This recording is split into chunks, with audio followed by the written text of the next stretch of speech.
गेली 8 वर्षे हा कार्यक्रम आपण सातत्यपूर्ण विविध भागामध्ये विविध रूपामध्ये हा करत आलेलो आहे।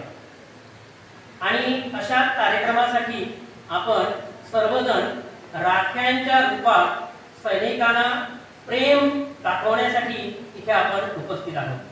फौजी को रक्षाबंधन में छुट्टी नहीं मिल पाता, क्योंकि हम बॉर्डर पर तैनात रहते हैं देश की सेवा के लिए, क्योंकि देश की सबसे पहले देश की सेवा,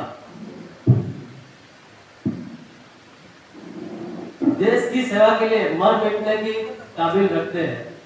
इस सिचुएशन में जब हमारे पास राखी पहुंचता है तो हम बहुत खुशी होते हैं। मैं आज आभारी हूँ जो कि आप लोग का साथ रक्षाबंधन में शामिल हो।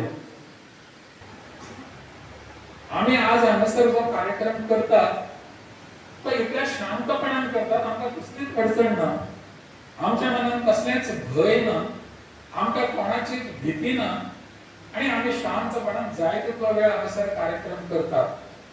पण हो कार्यक्रम आम्ही केन्ना करू शकतात ज्या वेळार आमच्या सीमेचेर जो सैनिक उबो आसा ताज्या हातान बंदूक घेवन उबो रावल्लो आसता, दोळ्यांत तेल घालून उबो आसता, स्वता निजेचे सुख जे आसा ते सोडून तो उबो आसता, न्हीज दीस रात अशें पळय नासतना पावस पडटा का वत पडटा बर्फ पडटा का कितें आसा थंय हाचो विचार न करता तो सैनिक थंय उबो आसा।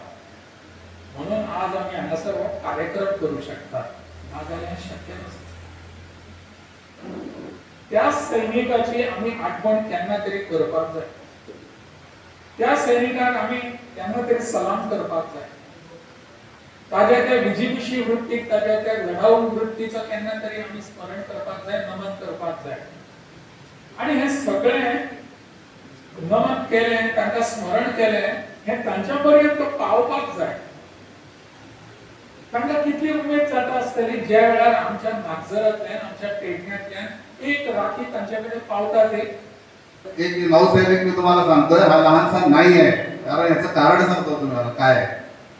ही फक्त राखी नसून याच्या मागे प्रेम आहे, तुमच्या भावना आहेत, आणि सगळ्यात मोठं म्हणजे जेव्हा ही राखी सैनिकापर्यंत सैनिकाच्या मनगटावर बांधली जाईल त्यावेळेस आज मला असं म्हणायचं की जेव्हा ही राखी बांधली जाईल त्यावेळेला 100 हत्तींचं बळ एका सैनिकामध्ये येईल, हे लक्षात घ्या।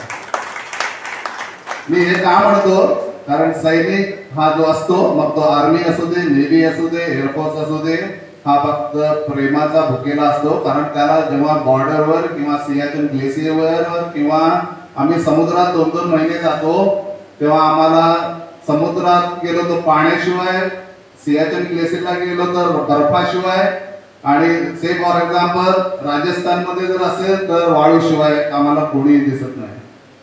त्यामुळं एखाद्या वेळेस तेव्हा तुम्ही बघितलं असेल घरी जेव्हा येतो तेव्हा तो जागावर असतच नाही, ऍक्च्युअली फॅक्ट सांगायचं मग तेव्हा तुमची ही जेव्हा राखी पोहोचेल तेव्हा त्यांच्यामध्ये काय मनामध्ये काय भावना निर्माण होतील हे तुम्ही समजू शकता। ह्याच्या मागचा जो मेन उद्देश आहे राखी बांधण्यामागे, पाठवण्यामागे, राख्या तुम्हाला सर सांगितलं की प्रत्येकाकडून एक तरी राखी यावी। त्याचं कारण असं आहे, सगळ्यात मोठं म्हणजे राष्ट्रभक्ती जगवणं, जागवणं, हे त्याच्या मागचा हा हेतू आहे।